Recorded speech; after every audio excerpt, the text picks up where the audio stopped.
queria dar as boas-vindas, em primeiro lugar, ao meu convidado de hoje da rubrica O Livro da Minha Vida, Dr. Carlos Carvalho, profissão advogado. Para quem não o conhecer, é uma pessoa para quem a leitura tem um papel central na sua vida, para além da vida profissional. É um gosto recebê-lo nesta rubrica e pronto, as pessoas todos, nós estamos à espera, porque estes nossos convidados, para nós é uma honra estarem aqui presentes e nós estamos à espera de saber qual é o livro com que nos vai brindar.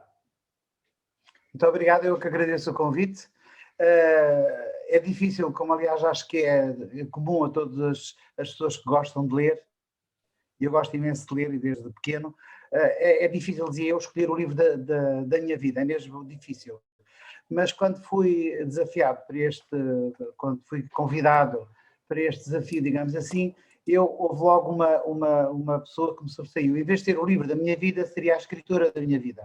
E de facto há uma escritora que me marcou desde muito cedo, e estou a dizer isto no fim do liceu, ainda sou do tempo do Bruano propedêutico, portanto nessa altura tive contacto com esta escritora, que é a Marguerite Yourcenar, e dos livros dela, de facto, o livro que mais me marcou foi Memórias de Adriano.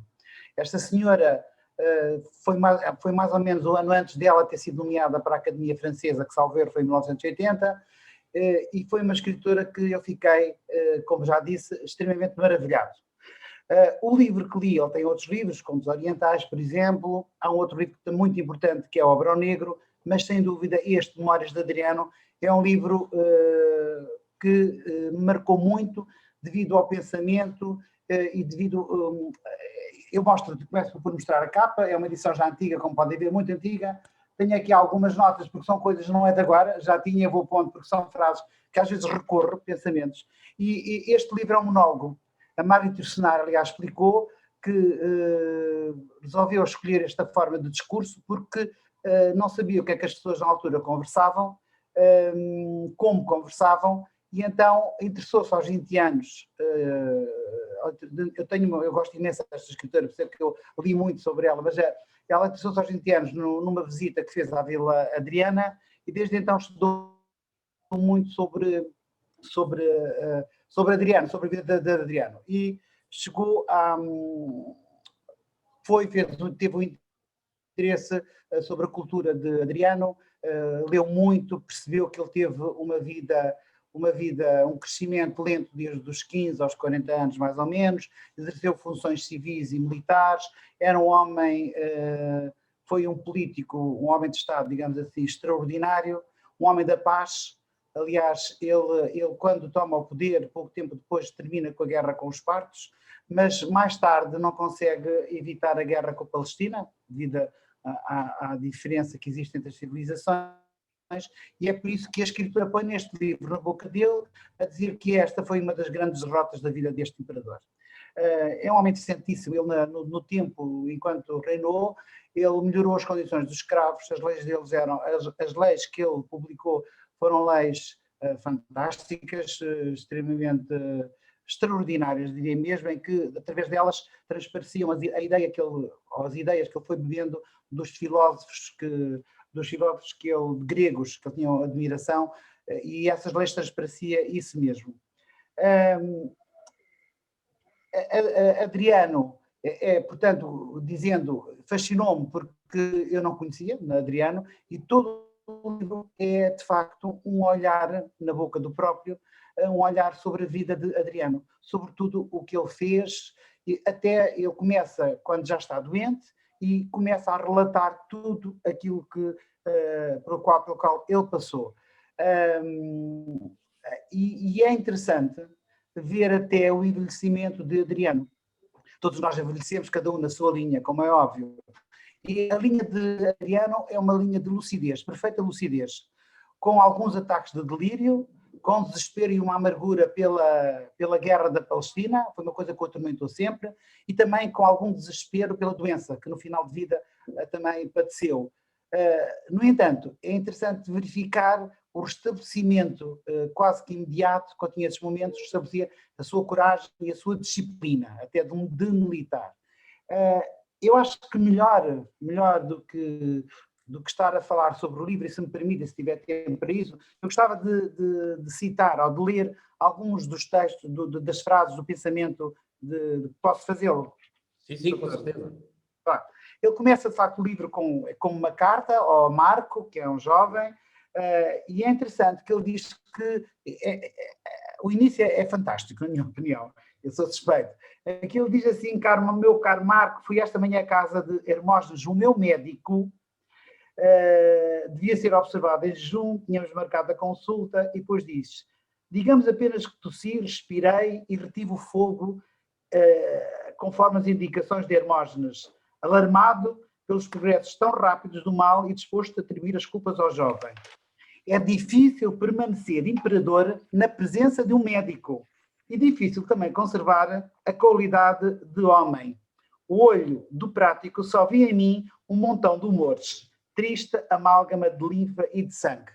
Portanto, começa assim a carta, o livro, com esta carta ao Marco, um jovem, e só depois é que ele vai começando a fazer uma retrospectiva de tudo quanto viveu.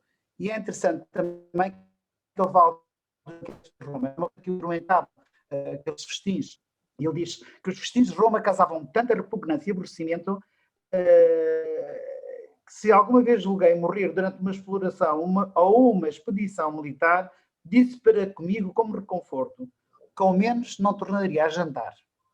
Aqueles festins. É interessante esta e diz mesmo, uma operação que se realizava 2 ou 3 vezes por dia e cujo fim é alimentar a vida, merece certamente todos os nossos cuidados. Comer um fruto, e eu achei isto delicioso, comer um fruto, por exemplo, é fazer entrar em si próprio um belo objeto vivo, estranho, alimentado e favorecido como nós pela terra.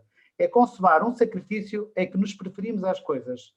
Nunca trinquei o pão das casernas sem ficar maravilhado por a digestão daquela massa pesada e grosseira, podia transformá-la em sangue, em calor, talvez em coragem.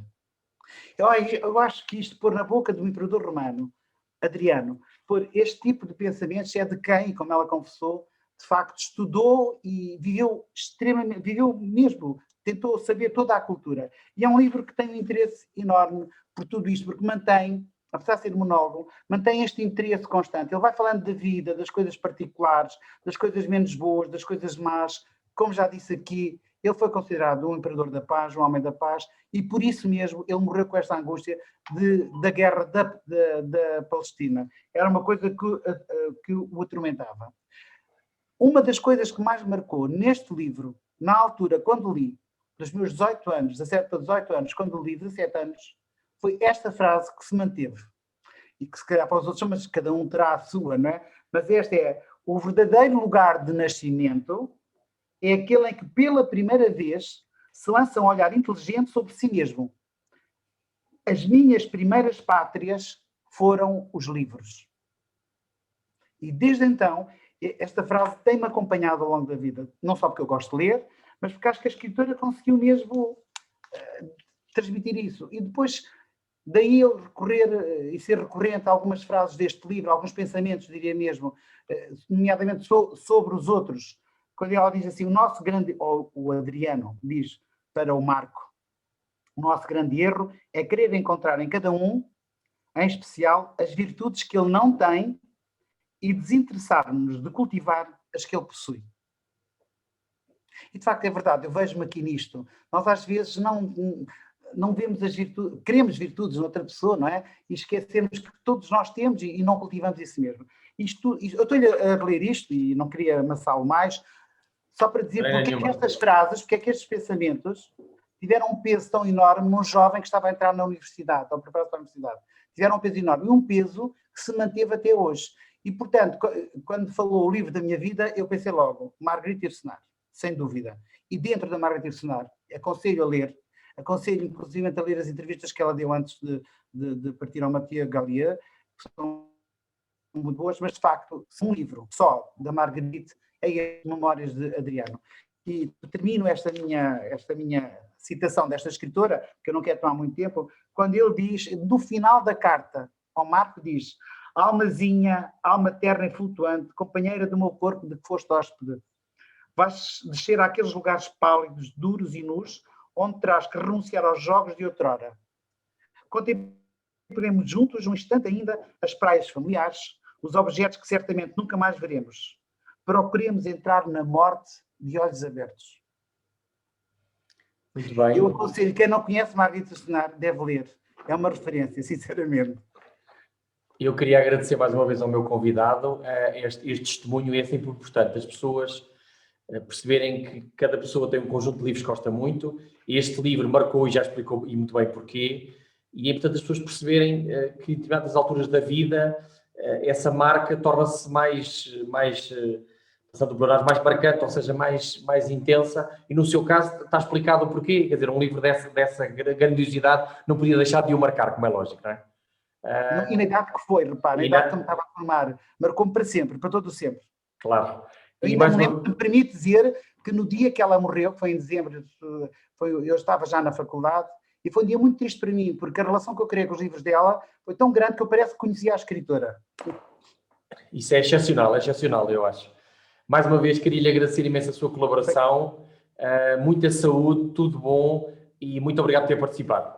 Nada, eu é que agradeço, muita saúde também para si, um abraço. Muito obrigado também. Obrigado.